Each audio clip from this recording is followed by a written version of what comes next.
독특한 이 치안정책 연구소는 좀 생소한 분들이 계시기 때문에 저희 경찰청에 소속되어 있는 연구소로 현재 지금 경찰대에 부설되어 있어서 경찰대에 입주하고 있습니다.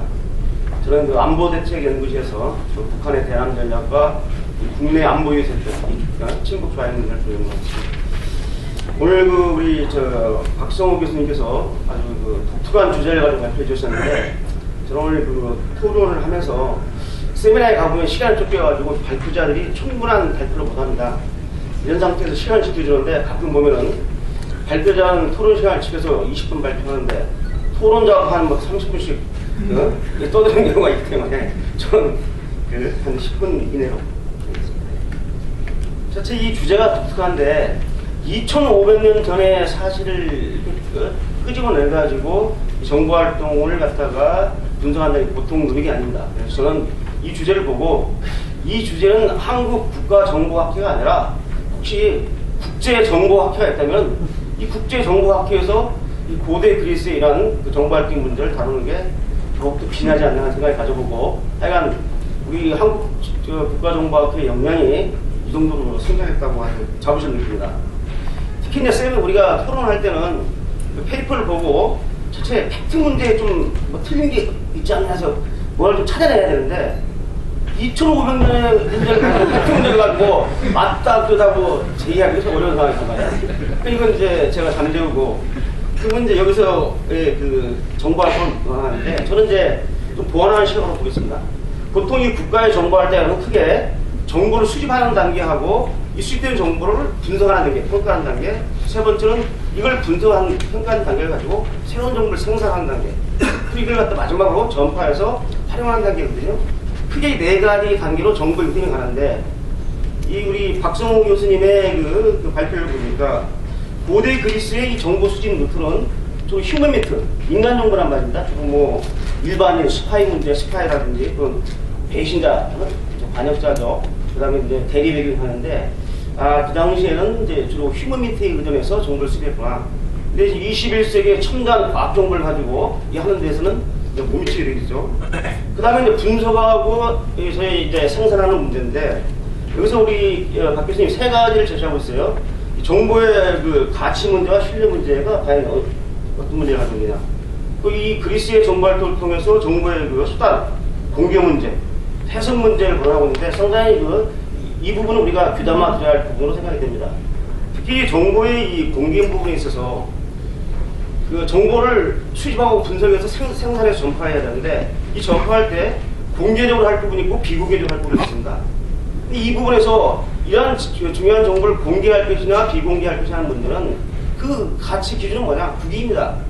이 국가의 정보는 무슨 이상이라든지 도덕에 의해서 결정되는 게 아닙니다. 이 철저하게 국익에 맞춰가 현실적으로 결정되어야 되는데, 예를 들면 이렇습니다. 지난번 7.7 사이버 대란이 났을 때 이 사이버 테러를 일으킨 그 배후들이 북한이다라고 우리의 국정원이 지목을 했을 때, 국회에서는 북한이라는 근거가 뭐냐? 이걸 따져보는 겁니다, 소스를. 그러면 여기서 공개할 수 있는 부분, 없는 부분이 있는데, 북한이라고 판단을 내리는 이 국정원의 소스를 발표되면 국정원이 가지고 있는 대북 정보 역량이라든지 우리의 사이버 역량이 노출되는 겁니다. 그 말을 못하는 거죠. 말을 못하니까 왜 근거 없이 말하느냐라고 따지는 정치인. 이 정치라든지 정보활동은 이상이나 도덕이 아닙니다. 대한민국의 국익을 위해서 뭘 해야 되는 현실의 문제이기 때문에 그런 문제를 발휘한다는 것이 제 생각입니다. 그 다음에 지난번에 그 쌍용차 사건이 있을 때 군 기무사 요원이 거기에 있다가 붙잡힌 사태가 발생했습니다.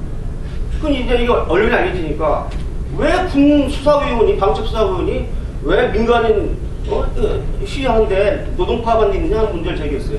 자, 이 문제에 있어서 저는 내 말 압니다. 이걸 발표를 할 수 없는 게 뭐냐면, 그 쌍용차 사태의 배후 주동 인물 그 대상자 민자 중에 바로 기무사하고 전 경찰청이 공동으로 하는 방첩공작 상황이 있습니다. 방첩공작을 하고 있는데, 수사공작을 하고 있는데 그 인자가 쌍용차에 가서 있는 겁니다. 당연히 가서 정보활동해야 되죠. 그러나 이런 부분을 밝힐 수가 없는 겁니다. 밝히면 우리 정보기관의 방첩수사 공작이 노출되는 거 아닙니까? 이건 철저히 국익에 입각해서 해야 되는 거 아니겠어요? 이런 문제를 앞으로 우리가 정부의 공개의 정보 문제에 있어서 철저히 불기에 의해서 도덕과 이상이 아닙니다. 이것을 좀 강조하고 싶고요.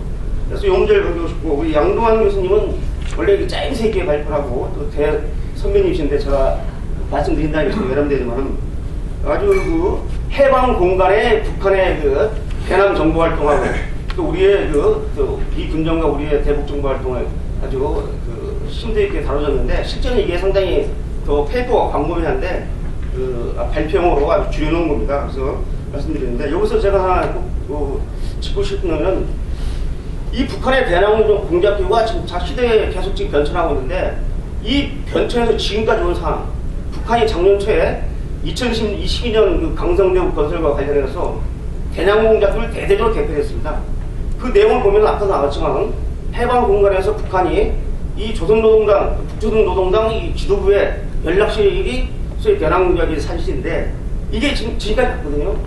이게 어떤 의미를 가지냐는 문제를 이제 한국 국가정보학회가 북한의 대남 공작기의 변천과 기능을 꼭 연구를 해야 된다.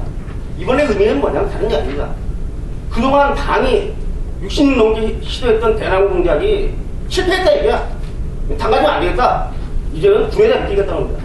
바로 대남 공작의 그 무게중심이 군에서 당에서 군으로 옮기는 겁니다. 여기서 볼 때 대남 공작이 전투화되고 공사될 거라는 것은 알 수 있는 거죠. 그래서 이러한 것을 의미하는 문제를 한번 살펴보고요. 아까 우리 양동환 교수님이 상세히 말씀을 드렸지만 여기서 아주 중요한 사실 하나 제가 말씀 올리겠습니다. 해방 공간에서 성시백의 대남 공작은 우리가 상당히 깊숙한 연구를 해야 됩니다. 이 얼동점이 성시백이라는 사람의 이 대남 공작은 우리 쪽으로 온 북한 대남 공작 부서에서 근무하는 거의 탈북자의 증언입니다. 근데 이 증언이 지난 10년 동안 좌파 정권에 파묻혀서 전혀 알려지지 않았는데, 제가 좀 말씀드리죠. 북한의 대남 공작을 전문화하는 사무총사가 있어요. 사무총사. 이 사무총사의 지하에 영웅관이라는 특별 자료실이 있습니다. 특별자료실. 이 영웅관은 대남 공작 비서로 못 들어갑니다. 누가 들어가느냐? 김정일이가 결재를 해줘야지 그 영웅관이라는 특수 자료실을 들어갈 수 있어요. 그러면 이 사무총사 지하에 있는 영웅관은 뭐냐? 거기에는 북한이 소위 말하는 그 민족해방투쟁과 조국해방투쟁의 혁혁한 공을 이룬 영웅들을, 대남 공작 영웅들을 기록해놓은 그 사적관입니다. 근데 이제 거기를 자기가 이 글을 쓰는 사람이기 때문에 그 대남 공작의 영웅적인 투쟁을 그리는 글을 쓰는 작가이기 때문에 임동욱 통일연성부 제1부부장이 안내를 받아서 들어갔어요. 들어왔는데 제일 처음에 영웅관 제일 처음에 나오는 인물이 누구냐? 바로 성시백입니다. 성시백이 그만큼 북한의 대남 공작에서는 영웅을 바친 1호 영웅입니다. 그래서 심지어 아까도 말씀드렸던 정보활동은 비누풀되어지만 북한이 97년 5월 26일 노동신문 한 면 전 지면을 통해서 성시백의 혁혁한 민족해방투쟁을 알리고 있어요. 이게 성시백입니다. 제가 이제 성시백이라 하는데 거기서 그치는 게 아니라 이분이 놀란 게 있어요. 쭉 가다 보니까 최근에 와서 누가 있느냐? 김대중 대통령 사진이 북한 사무총사 영웅관에 딱 걸려있는 겁니다. 이건 제 얘기가 아닙니다. 직접 그 당시 우리 김대중 대통령이 우리 대통령이었어요. 대한민국 대통령이 북한 사무총사 영웅관에 붙어있기 때문에 깜짝 놀라가지고 하니까 임동욱 통일연수부 제1부부장이 우리 사람이야! 우리 사람이 한마디로 우리 사람이야! 그 자기가 놀랬답니다. 북한 통정부에 근무하는 개가 놀릴 정도니까. 근데 이러한 사실이 지금까지 공개가 안 된 사실이죠. 제한된 공간이어서 말씀드립니다. 자, 마지막으로 이제 말씀을 마치겠습니다. 우리 국가정보의 미래를 위해서 한 말씀 드립니다. 이 국가정보의 역량은 크게 3가지 요소에 의해서 설정됩니다. 첫째는 정보 시스템 문제. 그 나라가 가지고 있는 정보의 구조, 기능 문제, 조직 체계 문제, 장비 예산 문제, 이런 문제가 바로 시스템 문제입니다. 두 번째는 정보 요원. 정보는 사람이 어떻게 해야 되는 문제 아니겠습니까? 세 번째는 정보를 들수하는 환경, 엔바이러먼트. 그래서 정보 시스템 문제와 사람의 문제, 정보하는 요원의 문제, 이 환경의 문제가 중요한데, 지금 대한민국의 이 정보 역량은 매우 후진적입니다. 이게 국가의 안보정보 시스템이 후진적이라는 거예요. 우리의 지금 그 정보 시스템 법제를 보게 되면 안보 관련 법제들이 지금 국회에서 지금 정보위원장님 가셨는데 국회에 있어요. 9.21 직후에 아니 초국적인 좀 나오지만 초국과정 남부역도 국익을 지키기 위한 이러한 노력에 있어서 시스템이 뭡니까? 무슨 제도도 뒷받침을 해야 되는데 제도도 정당한 국가의 정보 활동이 지금 수행이 안 되는 상태거든요. 이걸 보장할 수 있는 법적인 수행 정비가 필요하다는 것이죠. 그 다음 두 번째는 정보요원의 역량 문제입니다. 정해야 되고 전문화돼야 되는데 여기서 중요한 게